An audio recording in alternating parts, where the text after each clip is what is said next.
Good evening. The news gang is here tonight. A spoiled party.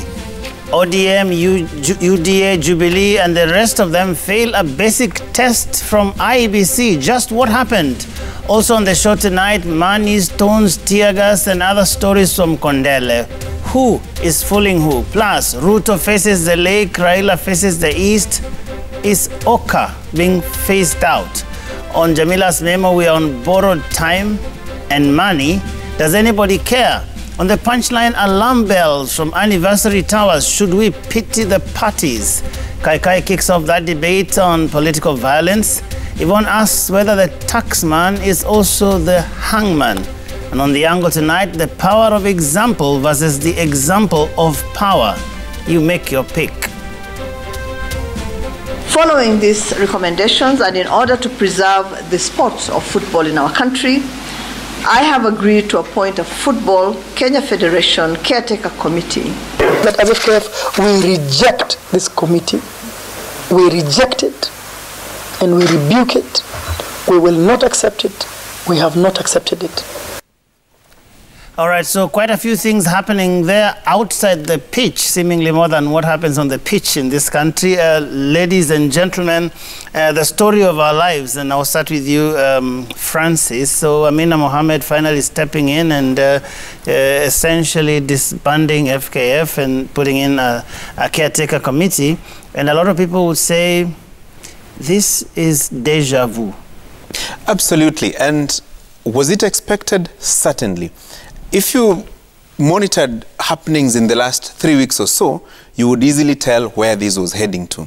There was a serious contest at the Senate, and I would say the two parties appeared before the senators. And the sentiments there would have easily told us that something of the sort was going to happen. And so, is it a good thing? Is it a bad thing? The jury is out there. Of course, players, coaches, and all those who rely on football per se will no doubt hurt. But at the same time, there are questions that are being raised about the integrity of FKF under Nick Mwendwa and his team, as well as the use of resources allocated to the federation from the government on one side and from FIFA and other donors out there. And so there has been a serious matter there in terms of mismanagement of the resources. A ban, likely from FIFA? Most certainly. I was having a conversation with Mike, and our players out there will have to suffer. But at the same time, I listened to a few guys in government, and they're saying it will be beneficial in the long run. How? That it will give them an opportunity to clean up the situation. I saw the statement from the CS, and it was indicating that they were even giving examples of Cameroon and Ghana, that they had similar situations.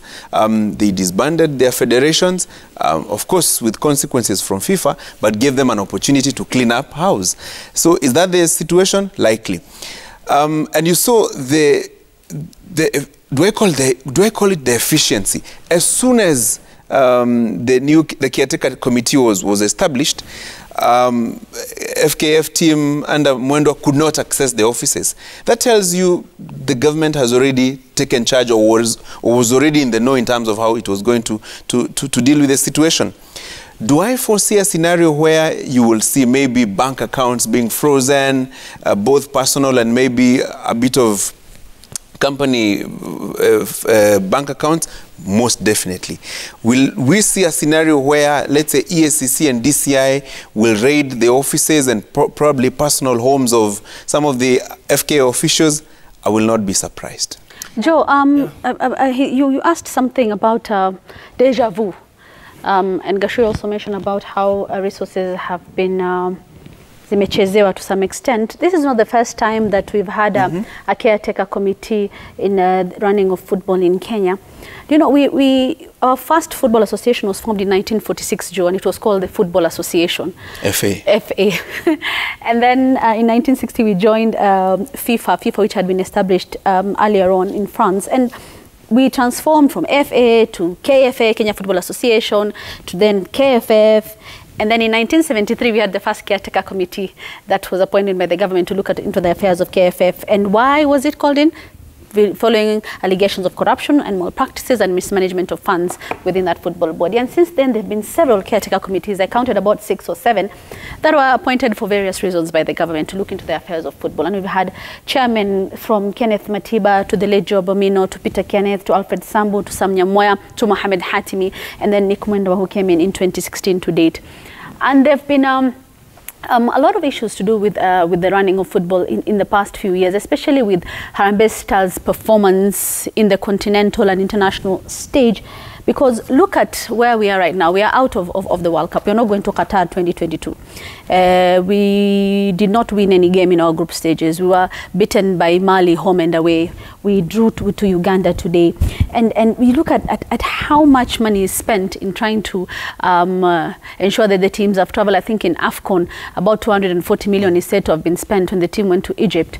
And some would raise questions about how was that amount of money spent, considering that CAF takes care of all team logistics in terms of hotel accommodation, meals, transport from matches to back to the hotel and to the training sites. So there are a lot of questions that are coming up about funds and how they've been spent in the organization. But I think one thing we need to look at also that came up during this period that we've had Nick Mwendwa as the chair is what we're calling wrongful dismissal or mysterious dismissal of coaches. And we pay them.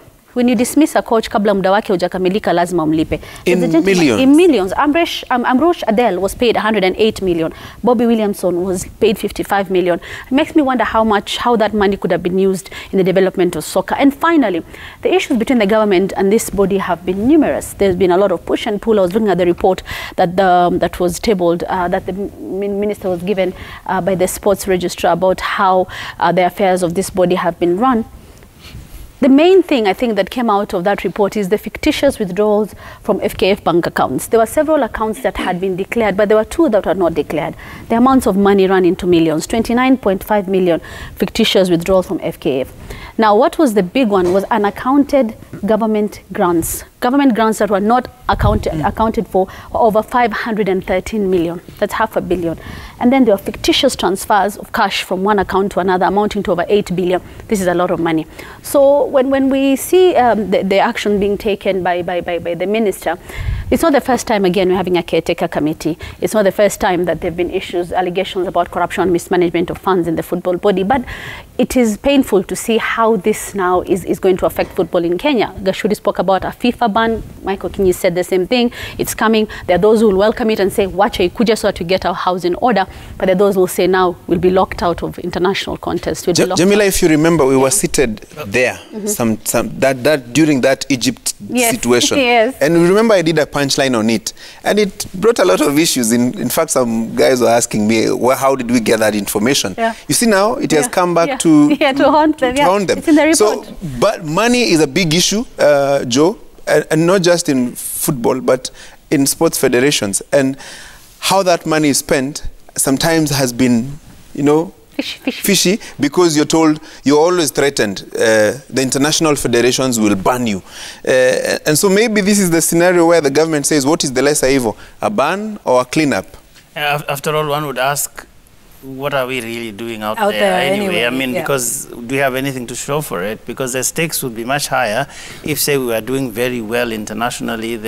We have qualified for World Cup and all of these things, or at least we're on the way to qualifying. But it shocks me, Linus, how this cycle never seems to break. When we think that we are heading somewhere, then something happens. This FKF, KFF, whatever iteration it takes over the years, same story.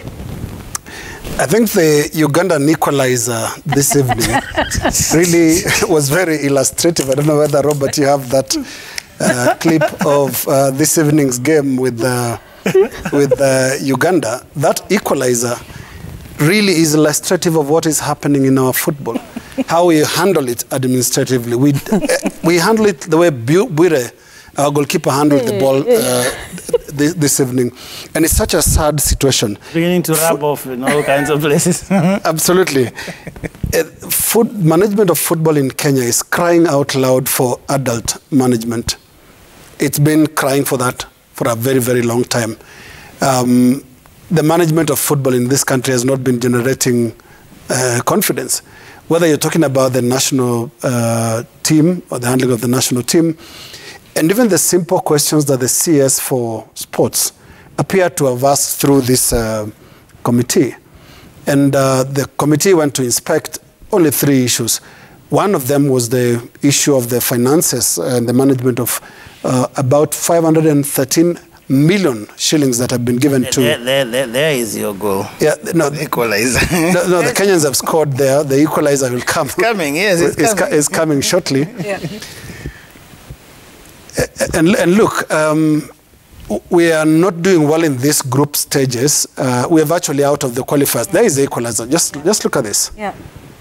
Who can explain that? Yeah. Casualness. Like.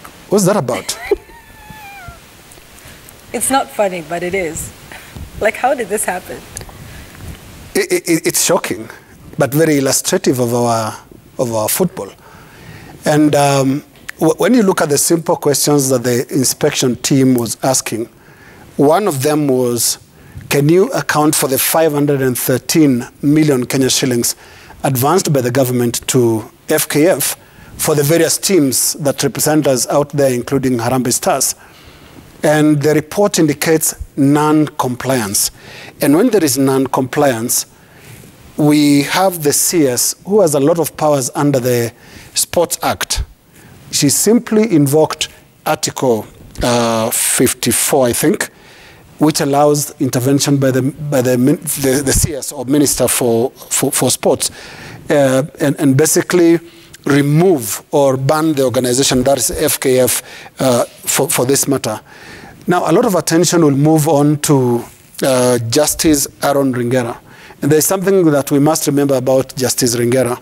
Justice Ringera in 2003 was the person, the go-to person appointed by the National Rainbow Coalition administration of President Mwai Kibaki, to conduct what the Justice Minister at the time, Kiraitu Murungi, described as a radical surgery. A radical surgery was conducted. And listen to what Justice Ringera did. Out of 45 judges, he declared 23 unfit for office. Out of about 254 magistrates, 82, a whole 82, were actually declared unfit to hold office.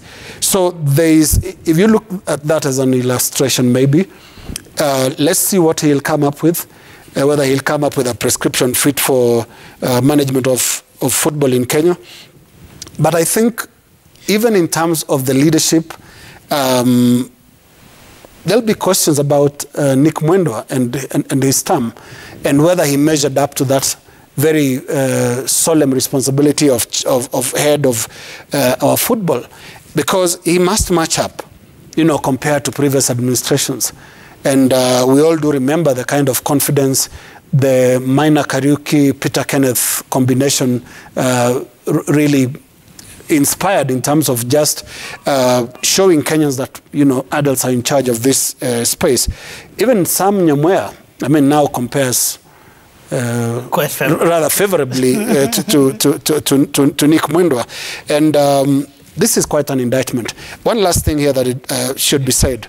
FIFA and the culture of impunity. FIFA, unfortunately, the World Soccer Governing Body, one can say that they really, really promote impunity, because they will not listen to these questions that the CS is asking. They'll just say, this is government interference. So here is a body that is supposed to report to FIFA only and is not accountable to the local environment. And that has produced a lot of impunity in the management of soccer, not just in Kenya, but actually around the world. Because it's so difficult, FIFA makes it very difficult for the local administration, for even the local population, to hold the football bodies accountable. Yeah, but one would ask, who is FIFA? If it's those football federations have a big say, so it's almost like that small club up there where see no evil, hear no evil. Because that whole thing of banning countries has been a scarecrow that a lot of federations use around the world, basically to do whatever they please, because they know if the government authorities step in and there's investigation, is disbanded, and there is some interim body put in place, then they know that FIFA is going to come with that big stick. And that, I think, as you said, a lot of things happen therefore as a result, because all these guys know that whatever you do, if the government steps in, FIFA is coming. And many countries fear being banned out there, that, you know, your players can't move around, you can't play international matches and all that.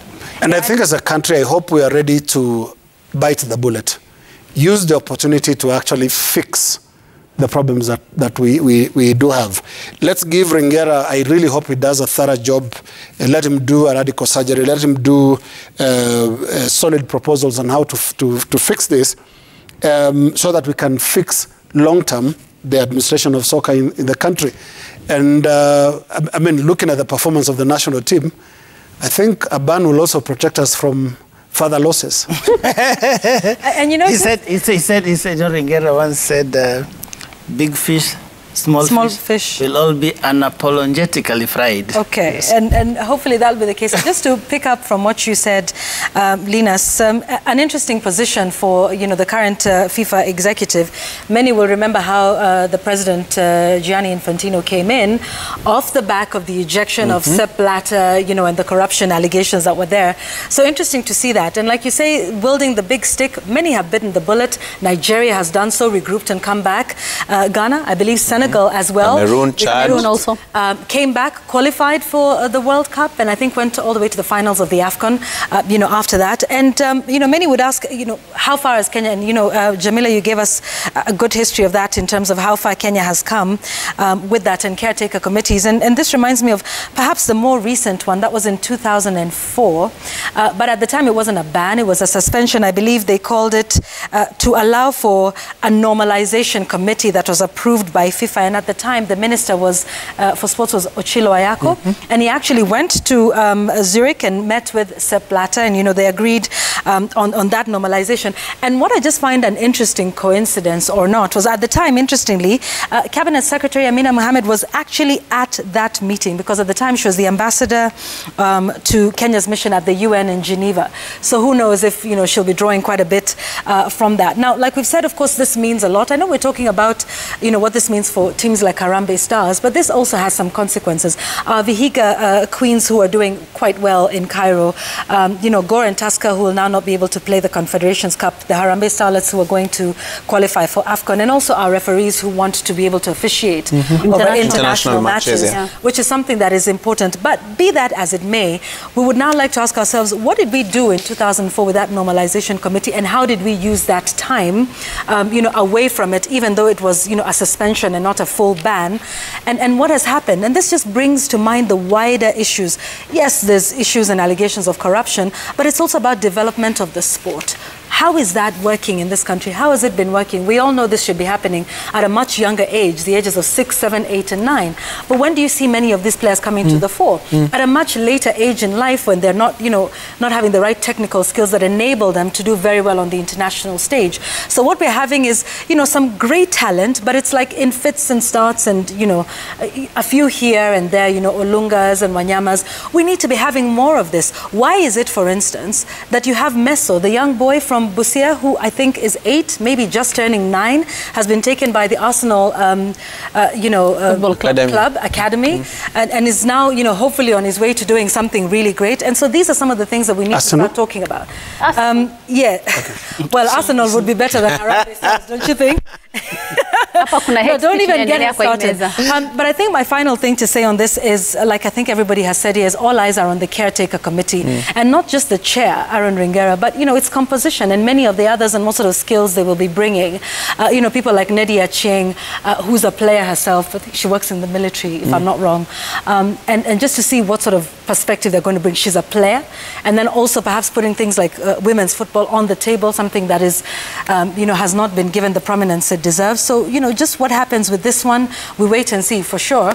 The FIFA ban is imminent, but what we do with that, is something that we because do. at the end of the day, I mean, there is a lot of people say, okay, what is it that happened to us here in Kenya? I mean, you find a lot of Kenyans supporting, almost completely crazy about foreign teams, particularly the English ones. And who is that who's going to bring back the excitement, the frenzy that we saw in this country in the yesteryears? I mean, for example, in the 80s, I mean, the kind of football that was being played here, everybody was so immersed, so involved in what during was the going times on. of people like Bobby Ogola, whom he's actually a part of the caretaker committee. He's part of this one, yeah. I'm happy to see what sort of skills so they will bring on board. reigniting that excitement that used to characterize football in this country, I think is something that someone has got to do. I mean, a lot of people right now couldn't care less, quite frankly, what happens to Kenyan football, just because of what I said at the start, that there is more activity in boardrooms than there is on the pitch. Yeah, absolutely. Yeah. And as we take a break, several other members of that committee, other than Bobby Ogola, is JJ Masiga, is also a legend in Kenya. We have Richard Omuela, we have Titus Kasuvi, and of course you spoke about Nedi. And the chair is Justice retired Aaron Wingera, and then there's General retired Moses Oyugi. Thought I'd point that out. Interesting. As we go. And I hope they will also look at the relationship between cost of campaigning for these federation positions locally and how much money is allocated, and the question of betting. There is a very close relationship between all those. Because some things have been said behind the scenes, and maybe they will make sense as we go on. But if it costs too much to get a position, there's something called return on investment. Yeah. How do you get your money back? All right. Last Tarudi VP. Want to take a break? Yeah, let's take a break. We'll be right back. We have much more to talk about. This is Newsgang. The hashtag is Newsgang. We'll see you in a bit.